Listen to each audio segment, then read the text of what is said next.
سیرت میں ہم ابھی غزوہ مریسیہ کا ذکر کر رہے ہیں۔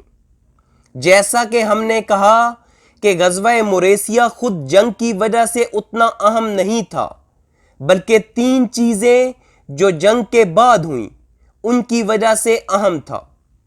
ان 3 چیزوں میں پہلی چیز رسول اللہ صلی اللہ علیہ وآلہ وسلم کی جویریہ رضی اللہ تعالی عنہا سے شادی تھی، جس وجہ سے تمام بنی مستلق قبیلہ آزاد کر دیا گیا اور انہوں نے اسلام قبول کر لیا۔ مسلمانوں نے ان کی تمام پراپرٹی واپس کر دی۔ بنی مستلق واپس مریسیہ چلے گئے۔ بنی مستلق کے لیے تمام چیزیں پہلے جیسی رہیں، سوائے اس کے کہ اب وہ سب مسلمان تھے۔ اس کا ذکر سیرت کے پچھلے پارٹ میں ہو چکا ہے۔ سیرت کے اس پارٹ میں ہم دوسری اور تیسری چیزوں کا ذکر کریں گے جو غزوہ مریسیہ کے بعد وقوع پذیر ہوئیں۔ غزوہ مریسیہ کے بعد ہونے والے 3 واقعات میں دوسرا واقعہ مریسیہ سے واپس مدینہ آتے ہوئے پیش آیا۔ جیسا کہ ذکر ہو چکا ہے کہ غزوہ مریسیہ میں منافقین کی اکثریت نے حصہ لیا تھا، کیونکہ ایک تو مریسیہ مدینہ سے قریب تھا، دوسرا فصل کا موسم نہیں تھا تو مدینہ رہنے کی کوئی لالچ نہ تھی، اور تیسرا اس مہم میں شکست کا کوئی خطرہ نہ تھا اور فتح کا یقین تھا۔ اس لیے مریسیہ میں غلطی سے ایک مسلمان کی شہادت کے علاوہ کوئی جانی نقصان نہ ہوا تھا۔ ان وجوہات کی وجہ سے تمام منافقین جن کا سردار عبداللہ ابن ابی ابن سلول تھا انہوں نے حصہ لیا۔ اس سے پہلے یا بعد میں عبداللہ ابن ابی نے کسی مہم میں حصہ نہ لیا تھا، تو مریسیہ میں منافقین کی سب سے بڑی تعداد تھی۔ کشیدگی کا ہونا لازمی تھا، اسی لیے اس غزوے میں ہونے والے 3 اہم واقعات میں 2 میں منافقین شامل تھے۔ نمبر 1 اس واقعے میں، اور نمبر 2 عائشہ رضی اللہ تعالی عنہا پر تہمت والے واقعے میں، جس کا ذکر آگے جا کر آئے گا۔ منافقین کی ان واقعات میں انوالو ہونے کی وجہ یہ تھی کہ اس مہم میں منافقین کی تعداد کسی بھی اور مہم سے زیادہ تھی۔ تبوک میں اور چیزیں ہوں گی، لیکن عبداللہ ابن ابی اس مہم میں شریک نہ ہوگا۔ یہ واحد بڑی مہم تھی جس میں عبداللہ ابن ابی ابن سلول شامل تھا۔ ہم کئی بار ذکر کر چکے ہیں کہ عبداللہ ابن ابی کو اسلام اور مسلمانوں سے عموماً اور رسول اللہ صلی اللہ علیہ وآلہ وسلم سے خصوصاً بڑی قد تھی، چونکہ اوس و خزرج اس کی قیادت پر متفق ہو چکے تھے اور اس کی تاج پوشی کے لیے مونگوں کا تاج بنایا جا رہا تھا کہ اتنے میں مدینہ کے اندر اسلام کی شعائیں پہنچ گئیں اور لوگوں کی توجہ ابن ابی سے ہٹ گئی۔ اس لیے وہ سمجھتا تھا کہ رسول اللہ نے اس کی بادشاہت چھین لی ہے۔ اس کی یہ قد اور جلن ابتدائے ہجرت ہی سے واضح تھی، جبکہ ابھی اس نے اسلام کا اظہار بھی نہیں کیا تھا۔ پھر اسلام کا اظہار کرنے کے بعد بھی اس کی یہی روش رہی۔ چنانچہ اس کے اظہار اسلام سے پہلے ایک بار رسول اللہ گدھے پر سوار حضرت سعد ابن عبادہ کی عیادت کے لیے تشریف لے جا رہے تھے کہ راستے میں ایک مجلس سے گزر ہوا جس میں عبداللہ ابن ابی بھی تھا۔ اس نے اپنی ناک ڈھک لی اور بولا، ہم پر غبار نہ اڑاؤ۔ پھر جب رسول اللہ نے اہل مجلس پر قرآن کی تلاوت فرمائی تو کہنے لگا، آپ اپنے گھر میں بیٹھیے، ہماری مجلس میں قرآن سنا سنا کر ہمیں تنگ نہ کیجیے۔ یہ اظہار اسلام سے پہلے کی بات ہے، لیکن جنگ بدر کے بعد جب اس نے ہوا کا رخ دیکھ کر اسلام کا اظہار کیا، تب بھی وہ اللہ اس کے رسول اور اہل ایمان کا دشمن ہی رہا، اور اسلامی معاشرے میں انتشار برپا کرنے اور اسلام کی آواز کمزور کرنے کی مسلسل تدبیریں سوچتا رہا۔ وہ عہدائے اسلام سے بڑا مخلصانہ ربط رکھتا تھا، چنانچہ بنو قینقاع کے معاملے میں نہایت نامعقول طریقے سے دخل انداز ہوا تھا۔ اسی طرح اس نے غزوہ احد میں بھی شر، بدعہدی، مسلمانوں میں تفریق اور ان کی صفوں میں بے چینی و انتشار اور کھلبلی پیدا کرنے کی کوشش کی تھی۔ اس منافق کے مکر و فریب کا عالم یہ تھا کہ یہ اپنے اظہار اسلام کے بعد ہر جمعہ کو جب رسول اللہ خطبہ دینے کے لیے تشریف لاتے تو پہلے خود کھڑا ہو جاتا اور کہتا، لوگو یہ تمہارے درمیان اللہ کے رسول ہیں، اللہ نے ان کے ذریعے تمہیں عزت و احترام بخشا ہے، لہٰذا ان کی مدد کرو، انہیں قوت پہنچاؤ اور ان کی بات سنو اور مانو۔ اس کے بعد بیٹھ جاتا اور رسول اللہ اٹھ کر خطبہ دیتے۔ پھر اس کی ڈٹائی اور بے حیائی اس وقت انتہا کو پہنچ گئی جب جنگ احد کے بعد پہلا جمعہ آیا، کیونکہ یہ شخص اس جنگ میں اپنی بدترین دغابازی کے باوجود خطبہ سے پہلے پھر کھڑا ہو گیا اور وہی باتیں دہرانا شروع کی جو اس سے پہلے کہا کرتا تھا۔ لیکن اب کی بار مسلمانوں نے مختلف اطراف سے اس کے کپڑوں کو پکڑ کر کہا، او اللہ کے دشمن بیٹھ جا، تو نے جو حرکتیں کی ہیں اس کے بعد اب تو اس لائق نہیں رہ گیا۔ اس پر وہ لوگوں کی گردنیں پھلانگتا ہوا اور یہ بڑبڑاتا ہوا باہر نکل گیا کہ میں ان صاحب کی تائید کے لیے اٹھا تو معلوم ہوتا ہے کہ میں نے کوئی مجرمانہ بات کہہ دی۔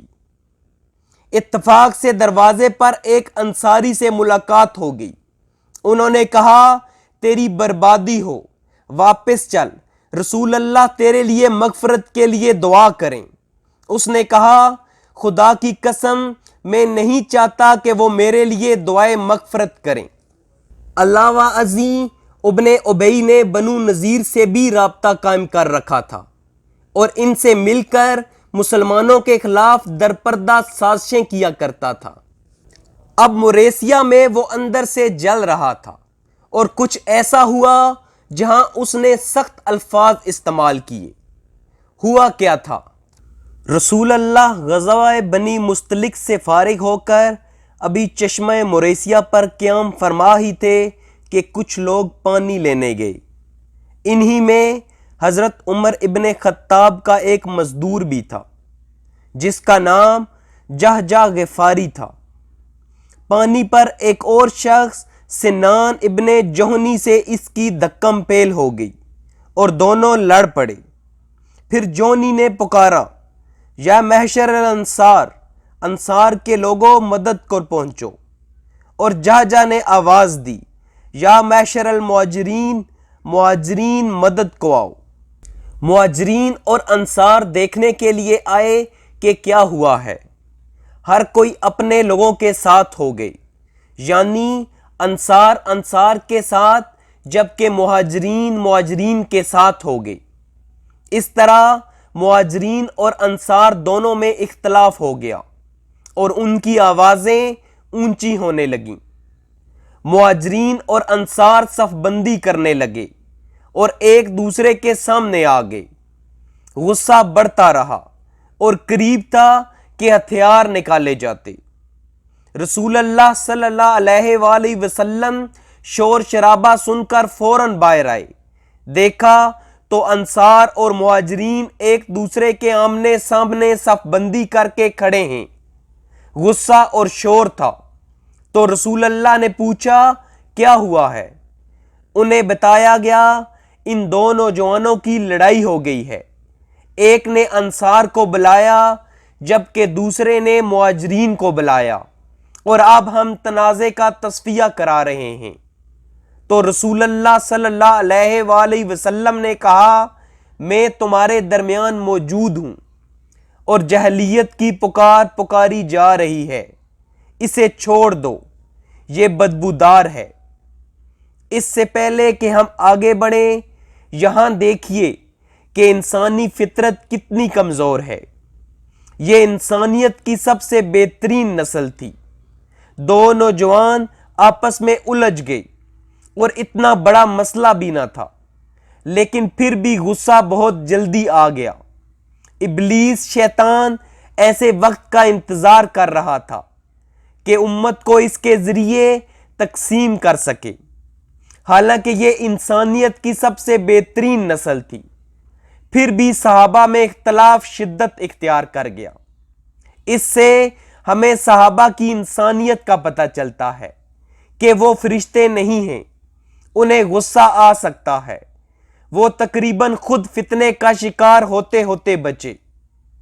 رسول اللہ صلی اللہ علیہ وآلہ وسلم کی وفات کے بعد اصل میں مسلمانوں کے درمیان متعدد جنگیں ہوں گی، جیسے صفین اور جمل جیسی جنگیں ہوں گی۔ مسلمان نہیں چاہتے تھے کہ ہوں، لیکن جنگیں ہوئیں۔ ہم نے یہاں یہ بھی دیکھا کہ رسول اللہ نے نسل پرستی اور نسلی تقسیم کو بدبودار کہا۔ اس سے ظاہر ہوتا ہے اپنے آپ کو تقسیم کرنا، جبکہ ہم ایک امت ہیں۔ اس قسم کی کوئی بھی تقسیم مکمل طور پر غلط ہے، غلیظ ہے۔ رسول اللہ نے اس تنازع کو کیسے حل کیا؟ آپ نے یہ نہیں کہا اس نے کیا کہا، فلاں نے کیا کہا، بلکہ آپ نے کہا اس کو چھوڑ دو۔ یہ آپ کی حکمت تھی، کیونکہ تنازع کی تفصیل میں جانے سے معاملات خراب ہو سکتے تھے۔ بعض اوقات معاملات کی تفصیل میں جانے سے خراب ہو سکتے ہیں۔ جب عبداللہ ابن ابی نے یہ سنا تو وہ غصے میں آ گیا، کیونکہ مسلمانوں میں تقسیم دیکھ کر وہ خوش ہوا تھا، اور یہی تقسیم وہ چاہتا تھا۔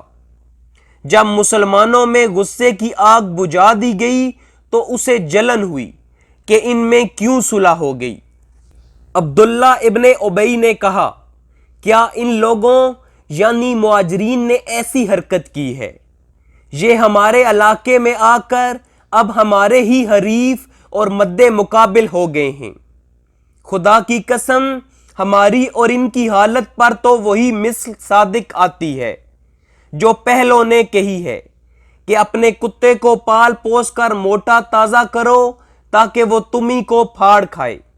سنو، خدا کی قسم، اگر ہم مدینہ واپس ہوئے تو ہم میں معزز ترین آدمی ذلیل ترین آدمی کو نکال باہر کرے گا۔ پھر حاضرین کی طرف متوجہ ہو کر بولا، یہ مصیبت تم نے خود مول لی ہے۔ تم نے انہیں اپنے شہر میں اتارا اور اپنے اموال بانٹ کر دیے۔ دیکھو، تمہارے ہاتھوں میں جو کچھ ہے، اگر اسے دینا بند کر دو تو یہ تمہارا شہر چھوڑ کر کہیں اور چلتے بنیں گے۔ اس سے ظاہر ہوتا ہے کہ مہاجرین کی تعداد اب انصار کے مقابلے کی تھی۔ ہجرت کو 5 سال ہو گئے تھے۔ مہاجرین کی تعداد نہ صرف مکہ سے بلکہ ہر طرف سے مسلمان ہجرت کر کے مدینہ آ رہے تھے۔ اب مہاجرین کی تعداد بڑھ گئی تھی۔ اس سے منافق عبداللہ ابن ابی میں جیلسی بڑھ گئی تھی۔ یہ باتیں عبداللہ ابن ابی اپنے ذاتی خیمے میں کر رہا تھا، جہاں اس کے لوگوں یعنی منافقین کی اکثریت تھی۔ اس وقت اس مجلس میں نوجوان صحابی زید ابن ارقم رضی اللہ تعالی عنہ بھی موجود تھے، جن کا دل ایمان سے بھرپور تھا۔ عبداللہ ابن ابی کی یہ باتیں سن کر انہیں یقین نہ آیا، کیونکہ یہ صاف کفر تھا۔ انہوں نے آ کر ساری بات اپنے چچا کو سنائی، کیونکہ وہ نوجوان تھے۔ انہیں سمجھ نہ لگ رہی تھی کہ ایسی صورت میں کیا کیا جائے۔ ان کے چچا نے کہا کہ چلو رسول اللہ کے پاس چلتے ہیں۔ وہ رسول اللہ کے پاس چلے گئے۔ جا کر کہا، یا رسول اللہ، سنے میرا بھتیجا کیا کہہ رہا ہے۔ زید ابن ارقم نے وہ سب کچھ بتا دیا جو انہوں نے عبداللہ ابن ابی ابن سلول کے منہ سے براہ راست سنا تھا۔ عبداللہ ابن ابی کو رسول اللہ نے بلوایا اور پوچھا کہ کیا تم نے یہ سب کہا ہے؟ وہ قسم پر قسم اٹھانے لگا اور کہنے لگا کہ میں نے یہ بات نہیں کی۔ روایات میں ہے کہ عبداللہ ابن ابی نے مضبوط ترین قسمیں اٹھائیں جنہیں تصور کیا جا سکتا ہے۔ یہ منافق تھا جو اللہ کا نام لے کر جھوٹ بول رہا تھا۔ اس نے کہا وہ ایسی بات کبھی بھی نہیں کہہ سکتا، یہ لڑکا ہے، آپ اس کی بات پر کیسے یقین کر سکتے ہیں، وغیرہ وغیرہ۔ تو رسول اللہ نے عبداللہ ابن ابی کی بات سچ مان لی۔ آخر کار وہ اتنی قسمیں اٹھا رہا تھا۔ اتنی سخت باتیں کہنے کے بعد اس واقعے کا منافقین اور مدینہ کے انصار میں بڑا مسئلہ بن گیا، کیونکہ منافقین عبداللہ ابن ابی کو سپورٹ کر رہے تھے، جبکہ انصار پہلے ہی اس پر شدید غصے میں تھے۔ جب عبداللہ ابن ابی اس محفل سے چلا گیا تو عمر ابن خطاب نے کہا، یا رسول اللہ، مجھے اس منافق کو قتل کرنے کی اجازت دیں، اب اس کے لیے کوئی ایکسکیوز نہیں ہے۔ رسول اللہ نے کہا، نہیں، اسے چھوڑ دو، میں نہیں چاہتا کہ لوگ کہیں کہ محمد اپنے ساتھیوں کو قتل کر رہا ہے، بلکہ تم کوچ کا اعلان کر دو۔ یہ ایسا وقت تھا جس میں رسول اللہ کوچ نہیں فرمایا کرتے تھے۔ لوگ چل پڑے تو حضرت اسید ابن حضیر خدمت میں حاضر ہوئے اور سلام کر کے عرض کیا کہ آج آپ نے بے وقت کوچ فرمایا ہے۔ آپ نے فرمایا، کیا تمہارے صاحب یعنی ابن ابی نے جو کچھ کہا ہے تمہیں اس کی خبر نہیں ہوئی؟ انہوں نے دریافت کیا کہ اس نے کیا کہا ہے۔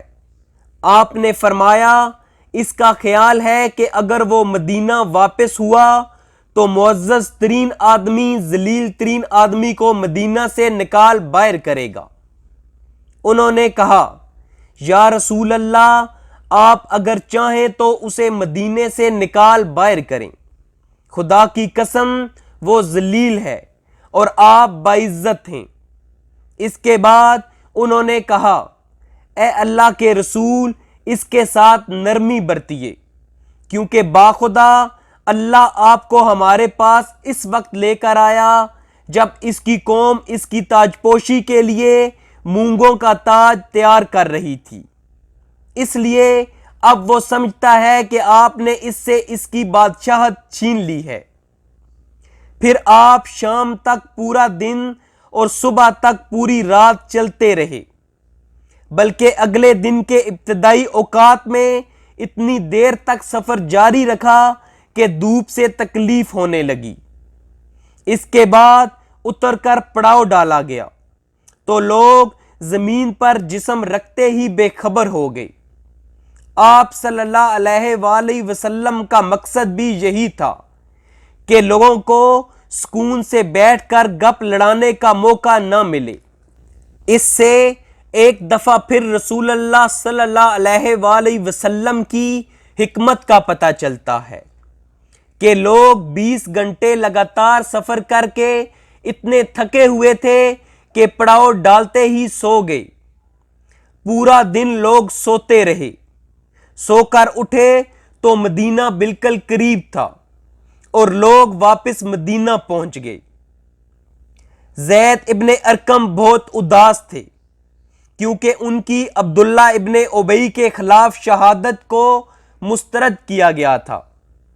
یقینی طور پر رسول اللہ نے زید ابن ارقم کو جھوٹا نہیں کہا، لیکن جب انہوں نے عبداللہ ابن ابی کی بات مان لی تو اس کا یہی مطلب تھا۔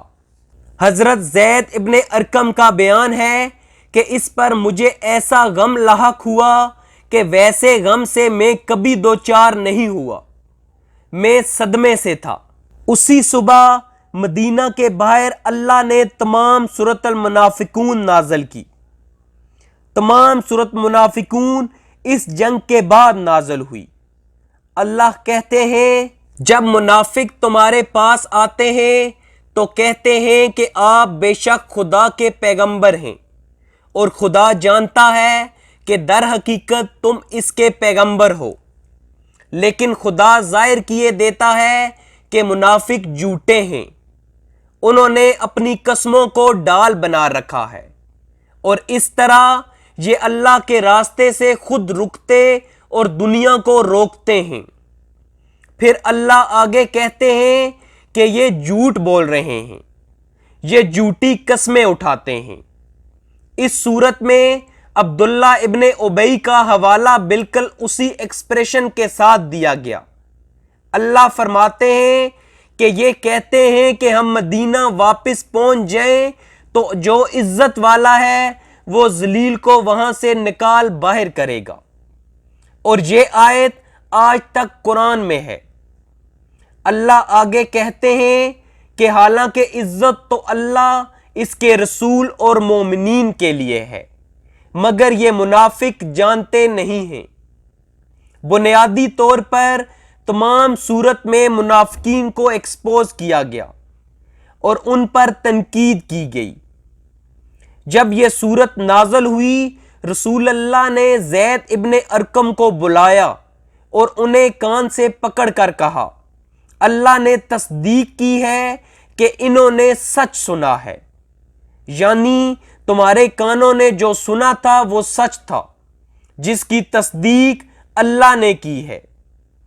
رسول اللہ نے انہیں کام ڈاؤن کیا، کیونکہ زید ابن ارقم اپنی گواہی کو مسترد کیے جانے کے بعد کافی دل برداشتہ تھے۔ رسول اللہ نے انہیں یہ خبر دے کر خوش کر دیا۔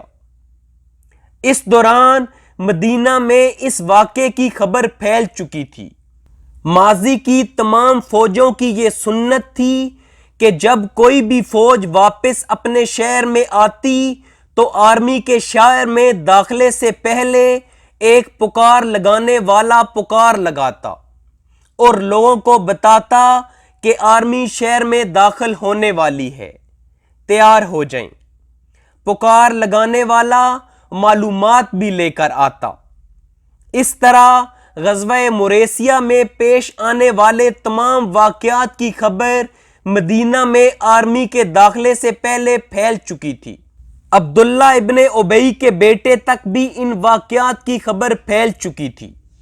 ان کا نام عبداللہ تھا، عبداللہ ابن ابی۔ وہ سچے مسلمانوں میں سے تھے، منافق نہیں تھے۔ عبداللہ ابن ابی کے بیٹے عبداللہ نے جب اس سب کے بارے میں سنا تو وہ مدینہ سے باہر گئے تاکہ رسول اللہ سے مدینہ داخل ہونے سے پہلے ملا جا سکے۔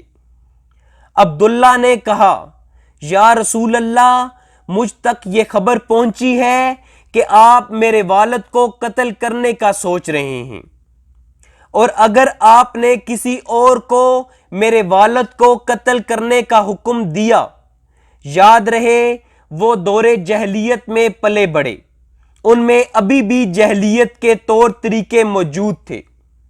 عبداللہ نے رسول اللہ سے کہا کہ اگر آپ نے کسی کو میرے والد کو قتل کرنے کا حکم دیا تو میرا نہیں خیال کہ میں اسے مدینہ کی گلیوں میں اپنے سامنے چلتا ہوا دیکھ سکوں گا، جبکہ میں جانتا ہوں کہ اس نے میرے والد کو قتل کیا ہے، اور اگر میں نے اسے قتل کر دیا تو یہ ایک معصوم مسلمان کا قتل ہوگا جو مجھے جہنم میں لے جائے گا۔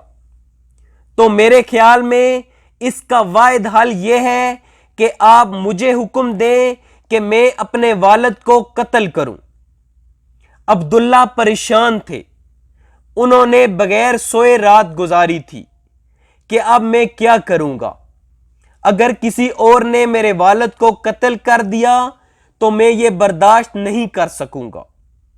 یہ اس وقت جہلیت کی روایت تھی، اپنے خون یا قبیلے کو ہر چیز پر مقدم رکھا جاتا۔ اس کا اثر تھا کہ عبداللہ سوچ رہے تھے کہ اگر کسی اور نے میرے والد کا قتل کر دیا تو میں اسے اپنے سامنے زندہ نہ دیکھ سکوں گا، اور اگر میں نے اسے قتل کر دیا تو سیدھا جہنم میں جاؤں گا۔ واحد متبادل یہ ہے کہ آپ مجھے حکم دیں کہ میں خود اپنے باپ کا قتل کروں تاکہ میں کسی پر الزام نہ ڈال سکوں۔ سبحان اللہ، یہ اللہ اور اس کے رسول کی فرمانداری کی اصل نشانی ہے۔ رسول اللہ نے اس پر عبداللہ سے کہا، نہیں، بلکہ آپ کا فرض ہے کہ آپ اپنے والد کا اچھا ساتھی بنیں، تم اس کے ساتھ یہ نہیں کر سکتے، بنیادی طور پر اپنے باپ کا وفادار بنو۔ رسول اللہ صلی اللہ علیہ وآلہ وسلم نے عبداللہ سے وعدہ کیا کہ ہمیں اس کے ساتھ اچھا اور نرم رہنا ہوگا جب تک وہ ہمارے درمیان ہے، یعنی جب تک آپ کے والد زندہ ہیں ہم ان کے ساتھ کچھ نہ کریں گے۔ رسول اللہ اس بات پر قائم رہے اور بالکل ایسے ہی کیا۔ تو جب عبداللہ نے یہ خبر سنی تو انہوں نے سکون کا سانس لیا، لیکن پھر بھی وہ اپنے باپ عبداللہ ابن ابی پر بہت غصہ تھے۔ تو عبداللہ مدینہ کے دروازے پر کھڑے ہو گئے اور اپنے باپ عبداللہ ابن ابی کے آنے کا انتظار کرنے لگے۔ جب عبداللہ ابن ابی مدینہ کے دروازے پر پہنچا تو ان کے بیٹے عبداللہ نے ان سے کہا کہ تم تھے جس نے کہا تھا کہ مدینہ جا کر معزز ترین آدمی ذلیل ترین آدمی کو مدینہ سے نکال باہر کرے گا، اور خدا کی قسم میں تمہیں مدینہ میں واپس نہیں آنے دوں گا جب تک اللہ کے رسول تمہیں اجازت نہیں دیتے۔ بنیادی طور پر عبداللہ ابن ابی کا اپنا بیٹا اسے شہر میں داخل ہونے سے روک رہا تھا کہ یہ کہنے کی تمہاری ہمت کیسے ہوئی اور پھر تم واپس شہر میں آ رہے ہو، میں تمہیں یہ کرنے نہیں دوں گا جب تک رسول اللہ خود تمہیں اجازت نہیں دیتے۔ اس کے بعد جب رسول اللہ تشریف لائے تو آپ نے عبداللہ ابن ابی کو مدینہ میں داخل ہونے کی اجازت دی۔ پھر عبداللہ نے اپنے باپ کا راستہ چھوڑا اور اسے مدینہ داخل ہونے دیا۔ سبحان اللہ، یہ سیرت کی ایک دلچسپ کہانی تھی۔ ویسے عبداللہ ابن ابی رسول اللہ کی زندگی میں فوت ہو گیا تھا۔ جب عبداللہ ابن ابی فوت ہو گیا تو اس کے انہی بیٹے عبداللہ کے دل میں اپنے باپ کے لیے رحم اور نرمی آئی، اور وہ رسول اللہ کے پاس گئے اور کہا، یا رسول اللہ، مجھے اپنا کوئی کرتا دیں جو میں اپنے باپ کے کفن کے لیے استعمال کر سکوں، شاید اللہ انہیں معاف کر دے۔ آخر کار وہ عبداللہ کے باپ تھے اور ان کے لیے ان کے دل میں رحم آ گیا تھا، تو رسول اللہ نے نہ صرف انہیں اپنا کرتا دیا بلکہ آپ قبرستان گئے اور عبداللہ ابن ابی کا جنازہ پڑھا۔ یاد رہے یہ اس سے پہلے تھا جب اللہ نے قرآن میں نازل کیا، اے نبی، ان میں سے کوئی مر جائے تو کبھی اس پر نماز نہ پڑھنا اور نہ اس کی قبر پر کھڑے ہونا، یہ خدا اور اس کے رسول کے ساتھ کفر کرتے رہے اور مرے بھی نافرمان۔ یہ آیت سورۃ توبہ میں ہے۔ اس وقت عبداللہ ابن ابی کی موت پر یہ آیت نازل ہوئی۔ اللہ نے کہا کہ کبھی بھی ان کی قبروں پر نہ جانا اور کبھی بھی ان کی قبروں پر کھڑا ہو کر ان کے لیے دعا نہ کرنا اور کبھی بھی ان کے لیے مغفرت نہ مانگنا، اور اگر تم 70 بار بھی یہ مانگو گے تو پھر بھی اللہ انہیں معاف نہ کرے گا۔ یہ آیات عبداللہ ابن ابی کی موت کے بعد نازل ہوئیں۔ اس سے پہلے رسول اللہ گئے اور میت کے لیے دعا کی۔ رسول اللہ خود میت کو قبر میں اتارنے کے لیے قبر کے اندر گئے اور آپ نے اپنا کرتا عبداللہ ابن ابی کے کفن کے لیے دیا، کیونکہ آخر کار آپ رحمت العالمین ہیں۔ آپ صلی اللہ علیہ وآلہ وسلم حتیٰ کہ اس شخص کے لیے بھی رحمت کے طلبگار تھے، لیکن اللہ نے رسول اللہ کو اس سے منع کر دیا۔ عبداللہ ابن ابی ابو بکر کی خلافت میں ردہ کی جنگوں میں شہید ہوئے تھے۔ اس کے علاوہ سیرت کی کتابوں میں زیادہ معلومات نہیں ہیں۔ اس واقعے کے نتیجے میں عبداللہ ابن ابی کی اصلیت مکمل طور پر ظاہر ہو گئی تھی، جس کی تصدیق اور شہادت قرآن میں بھی دی گئی۔ جنگ احد میں بھی وہ اتنی بری طرح ایکسپوز نہیں ہوا تھا، اب چیزیں واضح ہو گئی تھی، اس لیے بہت سے منافقین نے عبداللہ ابن ابی کو چھوڑ دیا اور سچے مسلمان بن گئے۔ اس پر رسول اللہ نے بعد میں عمر ابن خطاب سے کہا، اے عمر، کیا خیال ہے؟ دیکھو واللہ اگر تم نے اس شخص کو اس دن قتل کر دیا ہوتا جس دن تم نے مجھ سے اسے قتل کرنے کی بات کہی تھی، تو اس کے بہت سے ہمدرد اٹھ کھڑے ہوتے، لیکن اگر آج انہیں ہمدردوں کو اس کے قتل کرنے کا حکم دیا جائے تو وہ اسے قتل کر دیں گے۔ حضرت عمر رضی اللہ تعالی عنہ نے کہا، واللہ میری سمجھ میں خوب آ گیا ہے کہ رسول اللہ کا معاملہ میرے معاملے سے زیادہ بابرکت ہے۔ اس سے ہمیں رسول اللہ کی حکمت کا پتہ چلتا ہے۔ یہ غزوہ موریسیہ کے دوران پیش آنے والے 3 واقعات میں سے دوسرا واقعہ تھا۔ غزوہ موریسیہ کے دوران پیش آنے والا تیسرا واقعہ حضرت عائشہ رضی اللہ تعالی عنہا پر تہمت کا تھا۔ عائشہ پر تہمت سیرت کے سب سے دردناک واقعات میں سے ایک ہے۔ اس کی ایک سادہ وجہ ہے، وہ یہ ہے کہ یہ رسول اللہ کی ذاتی اور گھریلو زندگی سے متعلق ہے۔ یہ ایک شوہر اور بیوی کے ذاتی کنیکشن سے متعلق ہے۔ یہ شادی کی عزت اور تقدس سے متعلق ہے۔ اس سے ظاہر ہوتا ہے کہ منافقین کس حد تک گر گئے تھے۔ یہ بہت دردناک وقت تھا۔ اس واقعے سے متعلق ایک دلچسپ چیز یہ ہے کہ اسے خود عائشہ نے سب سے مستند کتابوں میں بیان کیا ہے، اور پہلے شخص کے طور پر اس کی تفصیل بیان کی ہے۔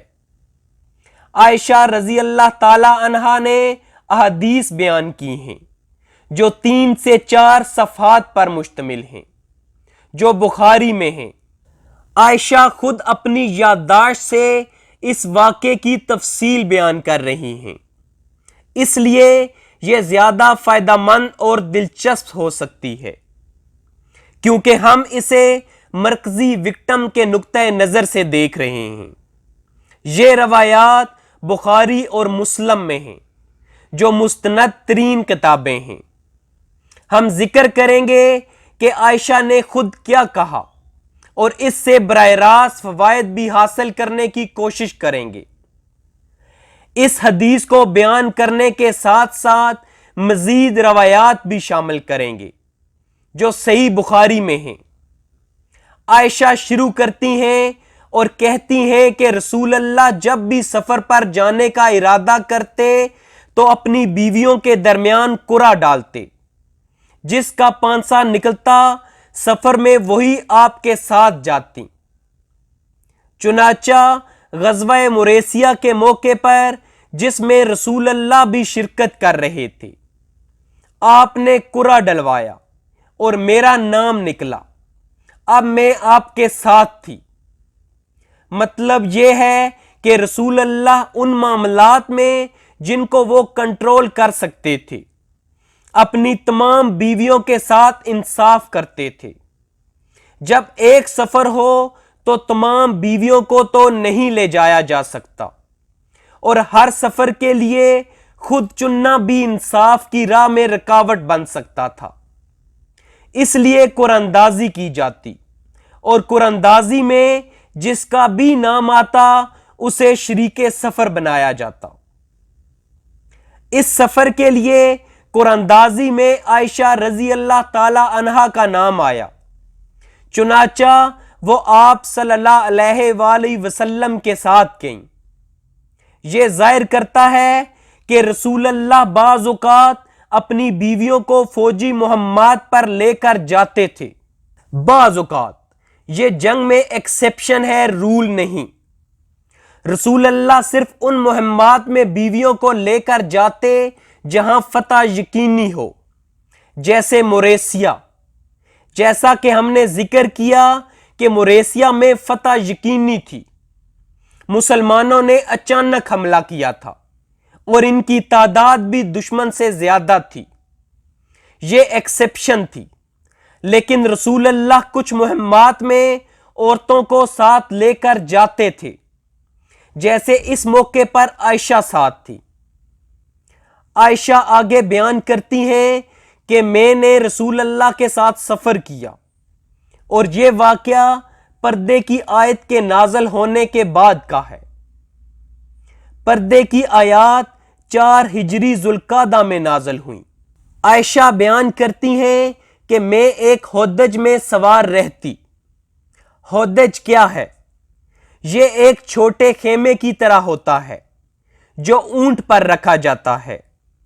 یاد رہے رسول اللہ کی بیویوں کا حجاب ایکسٹرا ہوتا تھا۔ رسول اللہ کی بیویوں کو نہ صرف اپنے جسم بلکہ اس کے ارد گرد جگہ کو بھی ڈانپنا ہوتا تھا۔ یہ صرف رسول اللہ کی بیویوں کے لیے تھا، جو قرآن میں واضح ہے۔ قرآن میں ہے، اگر تم نبی کی بیویوں سے کچھ مانگو تو پردے کے پیچھے سے مانگو۔ اس وجہ سے عائشہ کہہ رہی ہیں کہ غزوہ موریسیا کا یہ واقعہ حجاب کی آیات کے نزول کے بعد پیش آیا۔ عائشہ کہتی ہیں کہ یہ واقعہ پردے کی آیات نازل ہونے کے بعد کا ہے۔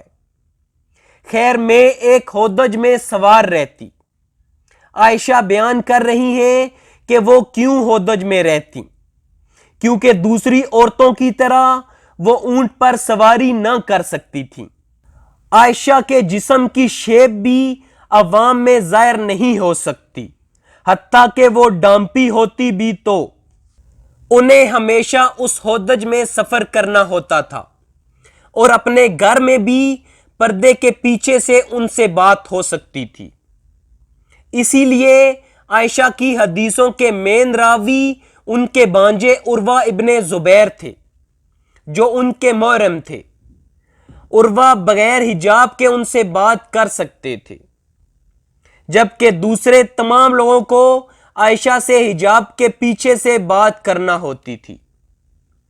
آگے عائشہ بیان کرتی ہیں کہ جب مہم ختم ہوئی اور ہم واپس مدینہ آ رہے تھے تو رسول اللہ نے حکم دیا کہ مدینہ سے باہر رات کو پڑاؤ کیا جائے۔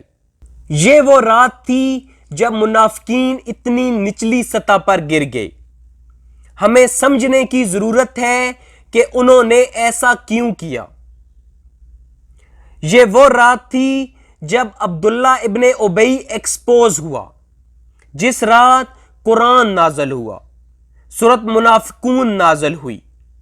اس رات عبداللہ ابن ابی شدید غصے میں تھا کہ اللہ نے اس کی سازش ایکسپوز کر دی ہے، لہذا اب وہ اس انداز میں بدلہ لے رہا ہے جو اس قدر بے حیائی اور اس قدر ناگوار ہے کہ یہ واقعی اس کے دل کی تاریکی کی گہرائی کو ظاہر کرتا ہے۔ ہمیں اس کا سیاق و سباق سمجھنے کی ضرورت ہے کہ یہ اس وقت کیوں ہو رہا ہے۔ جو کچھ ہوا اس کے بعد یہ ایسے بدلہ لینے کی کوشش کر رہا ہے۔ یہ مدینہ پہنچنے سے پہلے ایک رات تھی۔ عائشہ کہتی ہیں کہ جب پڑاؤ ڈالنے کا حکم دیا گیا تو میں اٹھی اور لشکر سے آگے بڑھ گئی تاکہ قضائے حاجت سے فارغ ہوا جا سکے، تو کسی نے انہیں نہیں دیکھا۔ بنیادی طور پر سب تھکے ہوئے تھے اور سو گئے تھے۔ وہ دور گئی تھیں تاکہ حاجت سے فارغ ہو سکیں۔ عائشہ کہتی ہیں کہ حاجت سے فارغ ہو کر واپسی پر میں نے اپنے سینے کو ٹٹولا تو میرا کالے نگینوں کا ہار موجود نہیں تھا، اس لیے میں جہاں قضائے حاجت کے لیے گئی تھی وہاں واپس گئی۔ میں نے وہاں ہار ڈھونڈنے میں زیادہ دیر لگا دی، مجھے ہار نہ مل سکا۔ اس ہار سے عائشہ جذباتی طور پر منسلک تھیں، اس سے ان کی سادگی ظاہر ہوتی ہے۔ وہ اللہ کے سب سے پیارے نبی کی سب سے پیاری بیوی تھیں، اور انہوں نے کیا پہنا تھا؟ ایک چمکنے والا پتھر۔ اس پتھر کی جذباتی ویلیو تھی، کیونکہ یہ رسول اللہ کا ان کے لیے تحفہ تھا۔ عائشہ اس تحفے کو اپنے پاس رکھنا چاہتی تھیں، ان سے وہ گم ہو گیا تھا۔ وہ واپس گئیں اور پریشان ہو گئیں، وہ ہر طرف اسے تلاش کر رہی تھیں، اس وجہ سے انہیں واپسی میں تاخیر ہو گئی۔ عائشہ کہتی ہیں کہ جو اصحاب میرے ہودج پر متعین تھے، اس دوران لشکر کو آگے بڑھنے کا حکم دیا گیا۔ یہ عائشہ ہمیں نہیں بتا رہی، لیکن دوسری روایات سے ہمیں پتہ چلتا ہے کہ ہر کوئی تھکن سے چور تھا، کیونکہ سفر کے دوران جو کچھ ہوا تھا اس کا ذکر پہلے ہو چکا ہے۔ حکم ملنے کے بعد وہ اٹھے اور آگے بڑھے۔ ہم سمجھ سکتے ہیں کہ وہ کتنے تھکے ہوئے تھے۔ شہر صرف ایک دن کے فاصلے پر تھا، یہ آخری سٹیپ تھا۔ انہوں نے اتنی توجہ نہ دی، اور عائشہ ان کے لیے ایکسکیوز بناتی ہیں۔ عائشہ کہتی ہیں کہ اس عرصے میں وہ اصحاب جو مجھے سوار کراتے تھے آئے اور میرا ہودج اٹھا کر میرے اونٹ پر رکھ دیا۔ وہ یہی سمجھے کہ میں اس میں بیٹھی ہوں۔ ان دنوں عورتیں ہلکی پھلکی ہوتی تھیں، باری برکم نہیں، اس لیے ان لوگوں نے جب ہودج کو اٹھایا تو انہیں اس کے بوجھ میں کوئی فرق معلوم نہیں ہوا۔ میں یوں بھی نوعمر لڑکی تھی، چنانچہ اصحاب نے اونٹ کو ہانک دیا اور خود بھی اس کے ساتھ چلنے لگے۔ سبحان اللہ! عائشہ اس واقعے کے 50 سال بعد یہ حدیث بیان کر رہی ہیں۔ ان اصحاب کے نام نہیں بتا رہی، لیکن پھر بھی ان کے لیے ایکسکیوز بنا رہی ہیں کہ یہ ان کا قصور نہیں ہے۔ انہیں سمجھ نہیں لگی کہ میں ہودج میں نہیں ہوں۔ سبحان اللہ! یہاں عائشہ کی معصومیت دیکھیے۔ آگے عائشہ بیان کرتی ہیں کہ جب میں کیمپ میں واپس آئی تو وہاں ایک بھی آدمی موجود نہ تھا، تمام لشکر روانہ ہو چکا تھا۔ یہ ظاہر کر رہا ہے کہ عائشہ ہار کی وجہ سے بہت پریشان ہو گئی تھیں۔ انہوں نے ہار کی تلاش میں کافی دیر لگا دی تھی۔ ہم تصور کر سکتے ہیں کہ عائشہ اس وقت نوعمر تھیں اور جذباتی طور پر اس ہار سے منسلک تھیں۔ وہ گھبرا گئی تھیں کہ ہار کہاں گر گیا ہے، اور ایسا ہوا تھا کہ ہار اونٹ کے نیچے تھا۔ جب عائشہ ہار ڈھونڈنے میں ناکام ہو کر واپس آئیں تو دیکھا کہ ہار وہیں پڑا ہے جہاں اونٹ بیٹھا تھا۔ اب جب عائشہ واپس آئی تھیں تو کوئی بھی وہاں موجود نہ تھا، تمام لشکر روانہ ہو گیا تھا۔ پھر عائشہ کہتی ہیں کہ اس لیے میں اس جگہ گئی جہاں میرا قیام تھا۔ میرا خیال تھا کہ جب وہ لوگ مجھے نہیں پائیں گے تو یہیں لوٹ کے آئیں گے۔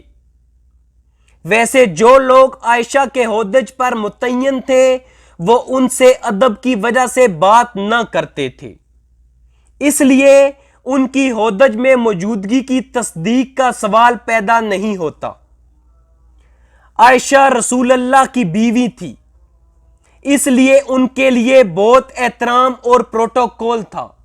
عائشہ بیان کرتی ہیں کہ اپنی جگہ پر پہنچ کر میں یوں ہی درخت کے نیچے بیٹھی ہوئی تھی کہ میری آنکھ لگ گئی۔ اور میں سو گئی۔ وہ بہادر لڑکی تھیں، مکمل طور پر صحرا میں اکیلی تھیں، کھانے یا پینے کو کچھ نہ تھا، اور وہ سو گئیں کہ وہ مجھے تلاش کر لیں گے۔ انہیں اللہ پر بھروسہ تھا۔ پھر عائشہ بیان کرتی ہیں کہ میں اس وقت نیند سے بیدار ہوئی جب میں نے ایک آدمی کو یہ کہتے ہوئے سنا، لا حول ولا قوت الا باللہ، اور وہ شخص صفوان ابن معطل السلیمی تھے جو لشکر سے پیچھے رہ گئے تھے، اور یہ اللہ کی قدر تھی کہ صفوان ابن معطل سوتے رہے اور تمام لشکر وہاں سے روانہ ہو گیا۔ وہ اتنے تھکے ہوئے تھے کہ لشکر وہاں سے روانہ ہو گیا اور وہ گہری نیند سوتے رہے۔ وہ کافی پیچھے رہ گئے تھے۔ اب انہوں نے اپنا اونٹ لیا اور آہستہ آہستہ مدینہ کی طرف روانہ ہو گئے۔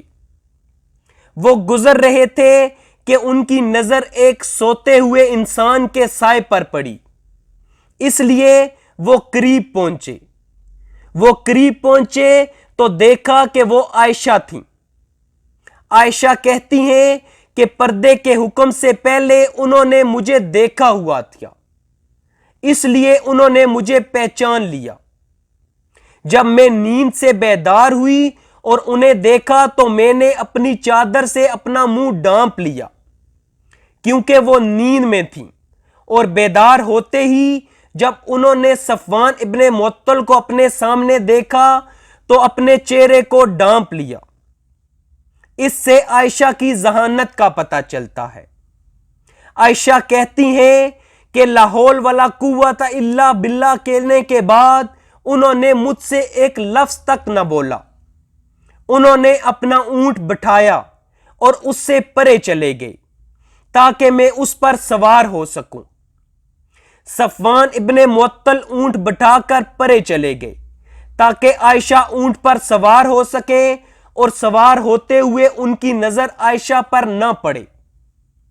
چنانچہ میں اونٹ پر سوار ہو گئی۔ اب وہ اونٹ پر مجھے بٹھائے ہوئے خود اس کی نکیل پکڑ کر آگے آگے چلنے لگے۔ وہ اونٹ کو ایسے ہی چلاتے رہے حتیٰ کہ ہم مدینہ میں داخل ہونے سے پہلے لشکر کے پاس پہنچ گئے۔ اب وہ لشکر سے مل چکے تھے، اور یقینی طور پر لشکر کے پیچھے عبداللہ ابن ابی ابن سلول تھا۔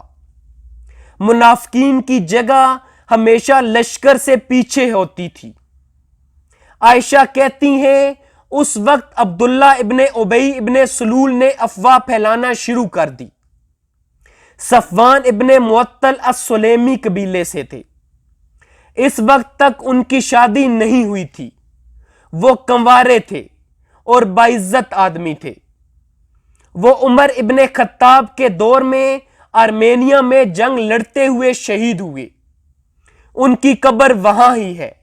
اس جنگ میں آرمینیا کو مسلمانوں نے فتح کیا تھا۔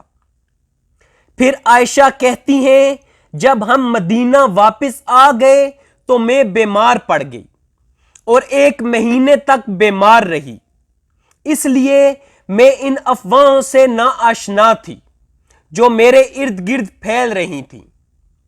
افواہیں بڑھتی رہیں۔ جیسے افواہیں پھیل رہی تھیں تو عائشہ کو اس کا کچھ بھی پتہ نہ تھا، کیونکہ انہیں سخت بخار تھا اور وہ لوگوں میں گل مل نہ رہی تھیں جن سے عام طور پر وہ ملتی تھیں۔ اس نے بھی افواہوں کو بڑھایا کہ بنیادی طور پر وہ لوگوں سے کٹ آف تھیں، انہیں دیکھا نہیں جا رہا تھا۔ 1 مہینے تک یہ افواہیں پھیلتی رہیں۔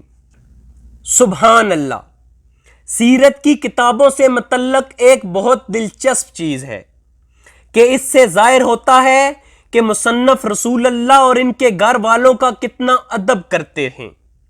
انہوں نے کبھی بھی اصل افواہ کا ذکر نہیں کیا۔ اسے سمجھا جا سکتا ہے۔ یہ اتنا ناگوار ہے کہ آپ اس کی طرف اشارہ تک نہیں کرنا چاہتے۔ اسے صرف تہمت کہا گیا۔ سیرت کی کسی کتاب میں بھی کبھی بھی تہمت کو بیان نہیں کیا گیا۔ اس سے ہمیں ابتدائی علماء کے آداب کا پتہ چلتا ہے۔ عائشہ کہتی ہیں کہ اس 1 مہینے بیماری کے دوران مجھے کسی نے نہیں بتایا کہ کیا افواہیں پھیل رہی ہیں۔ میں کسی بھی قسم کی افواہوں سے بے خبر تھی۔ صرف ایک چیز جس نے میرے ذہن میں شکوک و شبہات پیدا کیے کہ ان دنوں میں رسول اللہ کا وہ لطف و کرم بھی نہیں دیکھتی تھی جن کا مشاہدہ میں اپنی پچھلی بیماریوں میں کر چکی تھی۔ پس آپ گھر میں جب آتے تو سلام کرتے اور صرف اتنا دریافت فرما لیتے مزاج کیسا ہے اور چلے جاتے۔ یہ صرف واحد چیز تھی جو مجھے پریشان کر رہی تھی کہ کیا ہو رہا ہے۔ عام طور پر رسول اللہ کی جو نرمی اور خوش مزاجی میرے لیے ہوا کرتی تھی اب ویسی نہ تھی۔ صرف یہی چیز مجھے کھٹک رہی تھی، لیکن عائشہ کو گمان بھی نہ تھا کہ کیا افواہیں پھیل رہی ہیں۔ اس سے عائشہ کی معصومیت کا پتہ چلتا ہے اور رسول اللہ کی انسانیت کا بھی پتہ چلتا ہے جو ان میں کنفیوژن تھی۔ حقیقت یہ ہے کہ وہ انسان ہیں، وہ پریشان تھے، وہ عائشہ کا سامنا نہیں کرنا چاہتے تھے کیونکہ عائشہ بیمار تھیں۔ ان کی جبلت یہ بتا رہی تھی کہ عائشہ معصوم ہیں۔ وہ عائشہ کو ڈیفینڈ کرنا چاہتے تھے اور وہ کریں گے جیسا کہ ہم ذکر کریں گے، لیکن پھر بھی انسانی فطرت ہے۔ آپ عائشہ سے اس محبت اور الفت کا اظہار نہیں کر رہے تھے جو عام طور پر کرتے تھے۔ بیوی سمجھ سکتی ہے جب خاوند کے مزاج میں ذرا بھی تبدیلی آئے تو۔ عائشہ کہتی ہیں کہ جب میری صحت کچھ ٹھیک ہوئی تو ایک رات میں ام مستہ کے ساتھ اس جگہ پر گئی جہاں ہم قضائے حاجت کے لیے جاتے تھے۔ پھر عائشہ سننے والوں کے لیے وضاحت کرتی ہیں کہ ہم یہاں صرف چند دنوں بعد رات ہی میں آتے تھے۔ یہ اس زمانے کی بات ہے کہ جب ابھی ہمارے گھروں کے قریب بیت الخلاء نہیں بنے تھے۔ قضائے حاجت کے لیے ہمارا طرز عمل قدیم عربوں کی طرح تھا۔ تو عائشہ یہاں کیا کہہ رہی ہیں؟ تو عائشہ یہاں کہہ رہی ہیں کہ ان کی اپنی زندگی میں رواج تبدیل ہونا شروع ہو گئے تھے۔ عرب گھر کے اندر بیت الخلاء بنانے کو حقارت سے دیکھتے تھے۔ یہ صرف غیر عرب لوگوں کے ہاں رواج تھا۔ تو عائشہ کی آخری عمر میں یہ روایات تبدیل ہونا شروع ہو گئی تھیں۔ عائشہ 56 ہجری میں فوت ہوئیں۔ اس کا مطلب ہے کہ رسول اللہ کی وفات کے بعد 3 سے 4 دہائیوں میں فن تعمیر سمیت تمام امت میں تبدیلی آ رہی تھی۔ اس سے ظاہر ہوتا ہے کہ جنگی فتوحات کی وجہ سے جو دولت امت میں آ رہی تھی وہ بہت زیادہ تھی۔ پہلے 30 سے 40 سال میں اور اگلے 100 سے 120 سالوں میں سب کچھ تبدیل ہو چکا تھا۔ عرب ایک پسماندہ تہذیب سے دنیا کے حکمران بن گئے تھے۔ یہ ایک فوری تبدیلی ہوگی۔ تو عائشہ ایک عذر پیش کر رہی ہیں کہ ہم روز بیت الخلاء نہیں جاتے تھے، بلکہ کچھ دنوں بعد ہمیں ضرورت پیش آتی تھی۔ سبحان اللہ، وہ اتنا کم کھاتے تھے کہ انہیں بیت الخلاء قضائے حاجت کے لیے چند روز بعد جانے کی ضرورت پڑتی تھی۔ تو عائشہ عورتوں کے گروپ کے ساتھ قضائے حاجت کے لیے اس میدان میں جاتی تھیں۔ بیماری سے ٹھیک ہونے کے بعد وہ ام مستہ کے ساتھ قضائے حاجت کے لیے اسی میدان میں گئیں۔ ام مستہ روم ابن عبداللہ ابن عبد المناف کی بیٹی تھیں۔ وہ بھی قریشی تھیں۔ ام مستہ کی ماں ابو بکر کی خالہ تھیں، یعنی ابو بکر ام مستہ کے خالہ زاد تھے۔ اس لحاظ سے ام مستہ عائشہ کی قریبی تھیں کیونکہ عائشہ ابو بکر کی بیٹی تھیں۔ عام طور پر یہ اکٹھے باہر جاتی تھیں۔ بیماری ختم ہوئی تو عائشہ ایک رات ام مستح کے ہمراہ قضائے حاجت کے لیے میدان میں گئیں۔ واپسی پر ام مستح اپنی چادر میں پھنس کر پھسل گئیں اور گر گئیں۔ اس پر انہوں نے اپنے بیٹے مستح کو بد دعا دی۔ یہ اپنے بیٹے کے خلاف بہت سخت الفاظ تھے۔ اس سے ظاہر ہوتا ہے کہ حالانکہ ام مستح عائشہ کے ساتھ چل رہی تھیں، لیکن ان کے ذہن میں کچھ اور چل رہا تھا کہ کچھ ہوا اور فوراً ہی اپنے بیٹے کے خلاف غصہ ان کی زبان پر آ گیا۔ وہ عائشہ سے کچھ چھپا رہی تھیں اور جب وہ پھسلی تو ان کے اندر کا غصہ اپنے بیٹے کے بارے میں ظاہر ہوا۔ اس پر عائشہ نے انہیں ٹوکا کہ آپ کیسے اپنے بیٹے کو بد دعا دے سکتی ہیں جبکہ وہ بدری صحابی ہیں۔ سبحان اللہ! نوٹس کریں کہ عائشہ مستح کا دفاع کر رہی ہیں کیونکہ انہوں نے جنگ بدر میں حصہ لیا تھا، حتیٰ کہ بدر کو 3 سال ہو گئے تھے، لیکن وہ لوگ بدری صحابہ کے درجات کو جانتے تھے۔ اس پر ام مستح نے کہا، میری پیاری بچی، کیا تمہیں پتہ نہیں ہے؟ دوسرے الفاظ میں ام مستح سوچ رہی تھیں کہ عائشہ سب کچھ جانتی ہیں۔ انہوں نے کہا، کیا تمہیں پتہ نہیں ہے کیا چل رہا ہے؟ عائشہ نے کہا، کیا؟ تو عائشہ کہتی ہیں، اس وقت انہوں نے مجھے بتایا کہ کیا افواہیں پھیل رہی ہیں، تہمت کا واقعہ کہہ سنایا۔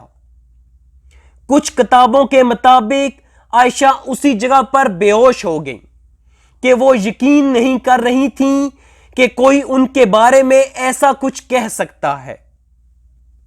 جب عائشہ گھر گئیں تو وہ پہلے سے زیادہ بیمار ہو گئیں۔ اس خبر نے انہیں جذباتی طور پر بیمار بنا دیا تھا۔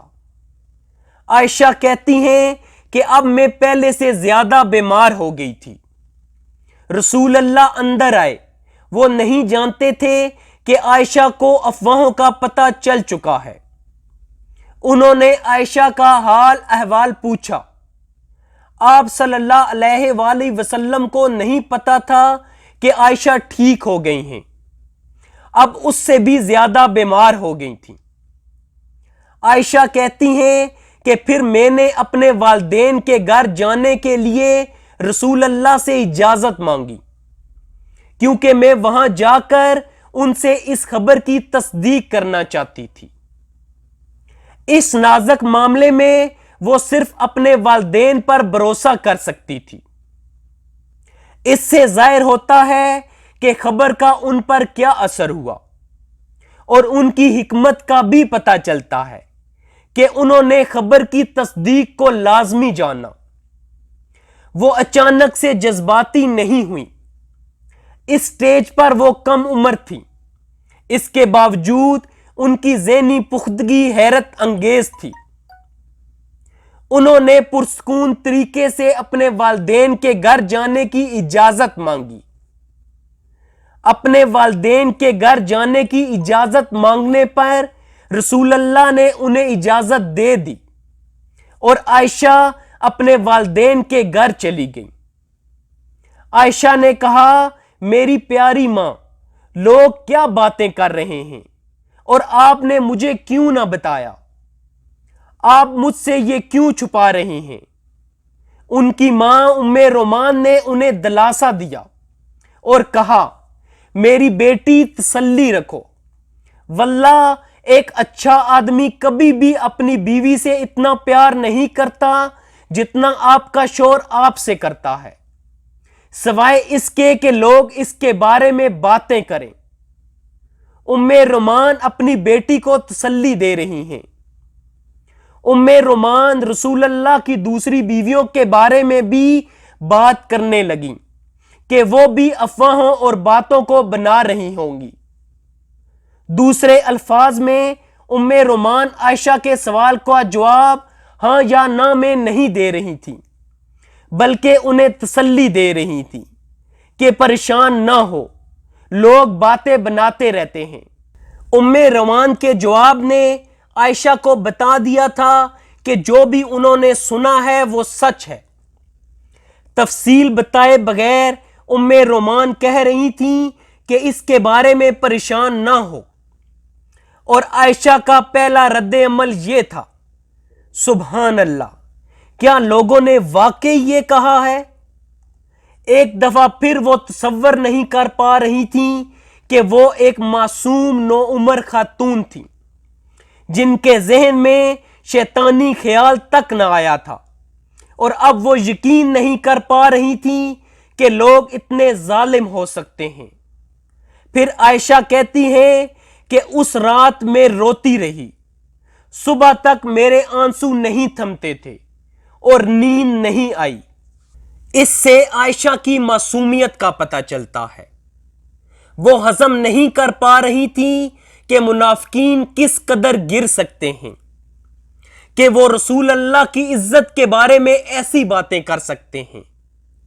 اور عائشہ وضاحت کرتی ہیں کہ وہ جس نے چارج لیا، قرآن میں ایک جملہ ہے جس کا ترجمہ ہے وہ جس نے اس کا چارج لیا، وہ جو اس بہتان کا انچارج تھا، وہ اہم شخص جس نے اکسایا۔ قرآن نے اس کے نام کا حوالہ براہ راست نہیں دیا۔ عائشہ سورۃ نور کے اس جملے کا حوالہ دے کر کہتی ہیں کہ وہ عبداللہ ابن ابی ابن سلول تھا۔ وہ قرآن کا حوالہ دے رہی تھیں اور کہہ رہی تھیں کہ یہ عبداللہ ابن ابی تھا اور خزرج سے کچھ اس کے پیروکار تھے۔ یاد رہے عبداللہ ابن ابی خزرج قبیلے سے تھا، اس لیے منافقین کی اکثریت خزرج سے تھی جو اس کے پیروکار تھے۔ ایسا نہیں تھا کہ خزرج برے تھے، بلکہ عبداللہ ابن ابی خزرجی تھا اور وہ خزرج کا لیڈر تھا، تو قدرتی طور پر خزرج سے اس کے پیروکار زیادہ لوگ تھے۔ سیرت کے اگلے پارٹ میں اس واقعے کا ذکر جاری رہے گا۔